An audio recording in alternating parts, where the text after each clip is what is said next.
नमस्कार मित्रों, आपका स्वागत है आपके अपने YouTube चैनल शेखर एस्ट्रोलॉजी में।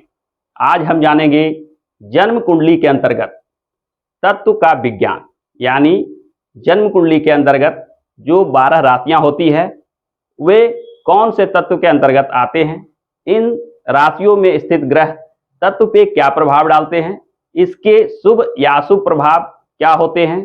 तो इन तत्वों का प्रभाव से आपके जीवन में असफलता सफलता निर्भर करता है। यानी जन्म कुंडली के अंतर्गत जो इन तत्वों का वर्णन मिलता है उसमें ही छिपा है आपके जीवन का सफलता का राज। तो आइए एक एक कर हम देखते हैं कि कौन से राशि किस तत्व में आते हैं।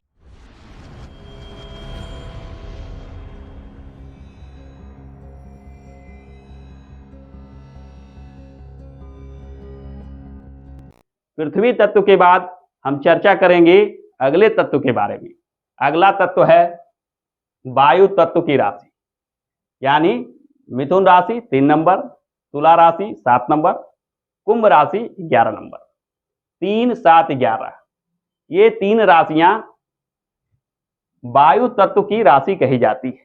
यानी वायु तत्व का अच्छा होना और वायु तत्व का कम होना, ये दोनों स्थिति ये 3 राशियों में स्थित ग्रहों के आधार पर आकलन किया जाता है। जिस प्रकार मैंने अग्नि तत्व, पृथ्वी तत्व इत्यादि की चर्चा की, ठीक उसी प्रकार यदि जन्म कुंडली में इन 3 राशियों में वायु तत्व प्रधान राशियों में ग्रह कम हो तो यह निश्चित मानिए कि वायु तत्व की कमी हो जाती है। और यदि ये 3, 7, 11 नंबर की राशियों में ग्रहों की अधिकता हो तो इस तत्व की अधिकता आपके जीवन में दिखती है, आपके कुंडली में दिखती है। और वायु तत्व की अधिकता से अनेक शुभ परिणाम प्राप्त होते हैं। तो सबसे पहले हम जानते हैं कि वायु तत्व की अधिकता से क्या क्या शुभ परिणाम प्राप्त होते हैं। वायु तत्व के राशि में यदि ग्रहों की अधिकता हो तो यह निश्चित मानिए कि आपके जीवन में वायु तत्व के शुभ परिणाम विशेष रूप से प्राप्त होते हैं। वायु तत्व के शुभ परिणाम में आप वार्तालाप में दक्ष होते हैं, आपके पास तीव्र बुद्धिमत्ता होता है एवं आप मानसिक कार्यों में विशेष रुचि लेते हैं। यानी मन की शक्ति वायु तत्व देता है। वायु तत्व में ग्रहों की अधिकता मानसिक रूप से सबल बनाता है, मानसिक कार्यों में दक्षता देता है एवं तीव्र बुद्धिमत्ता, याददाश्त शक्ति जैसे गुणों को देता है।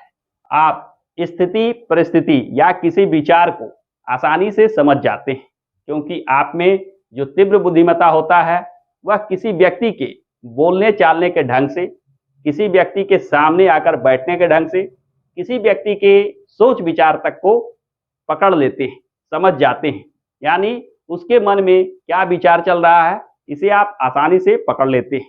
साथ ही साथ समाज में होने वाले घटनाओं, स्थिति परिस्थिति का आप सटीक आकलन लगा लेते हैं और स्थिति परिस्थिति को समझकर ही आप कोई व्यवहार करते हैं।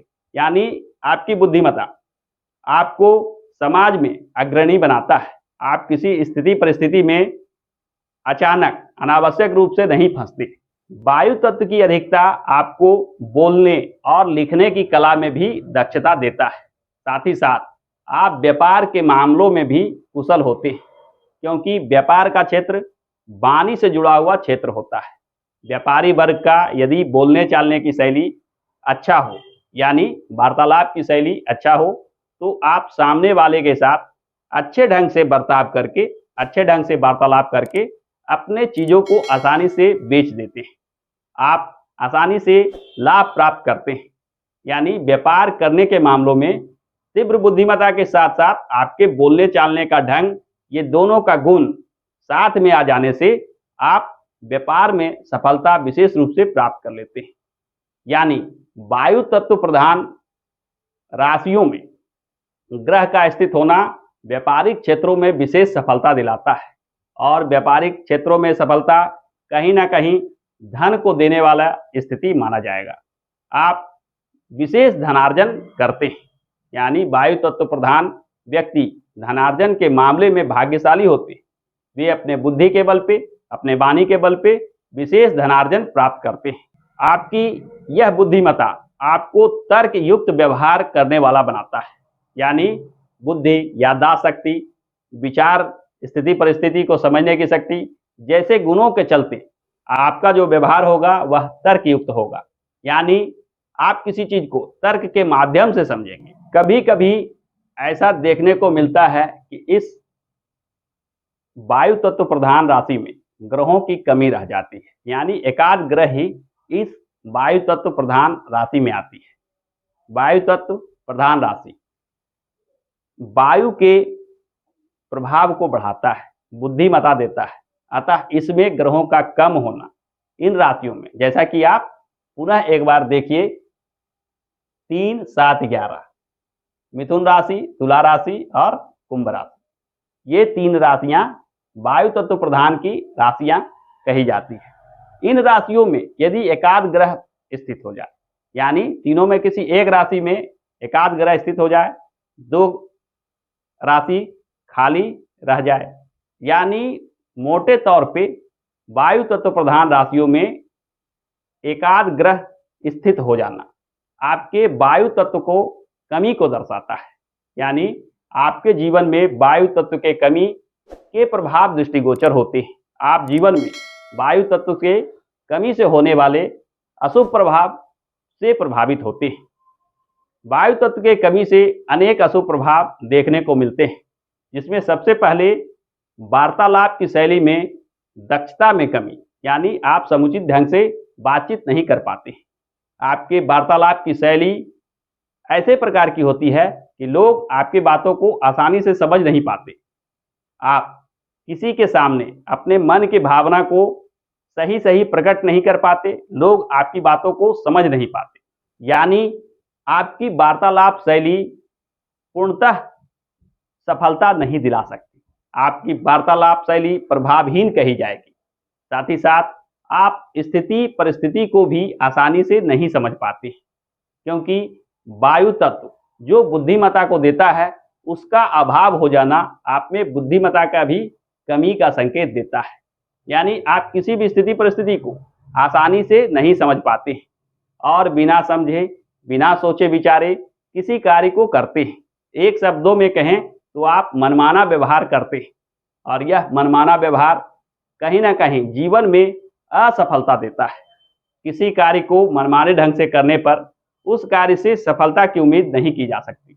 जीवन में जब आप किसी कार्य को मनमाने ढंग से करते हैं, बिना नियम कानून के पालन किए करते हैं, तो यह निश्चित मानिए कि उस कार्य में सफलता कभी प्राप्त नहीं की जा सकती।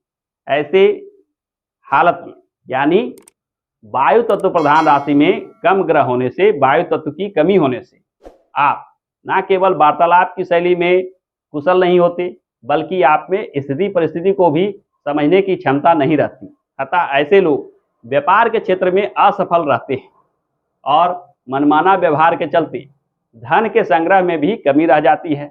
आप अपने मनमाने व्यवहार में आकर कभी धनार्जन करना पसंद करते हैं, कभी अनावश्यक खर्च करना पसंद करते हैं। धन का संग्रह करने की इच्छा समाप्त हो जाती है और आप अपने मन के करने लगते हैं। इसके वजह से जीवन में दुख, कष्ट, धन की कमी जैसे अशुभ परिणाम भी प्राप्त होते हैं। अतः वायु तत्व में ग्रहों का होना विशेष शुभ फल देता है, और इस तत्व का कमी होना जीवन को असफलता की ओर ले जाता है। किसी भी व्यक्ति को सफल होने के लिए वायु तत्व का सहयोग अत्यंत आवश्यक माना जाता है।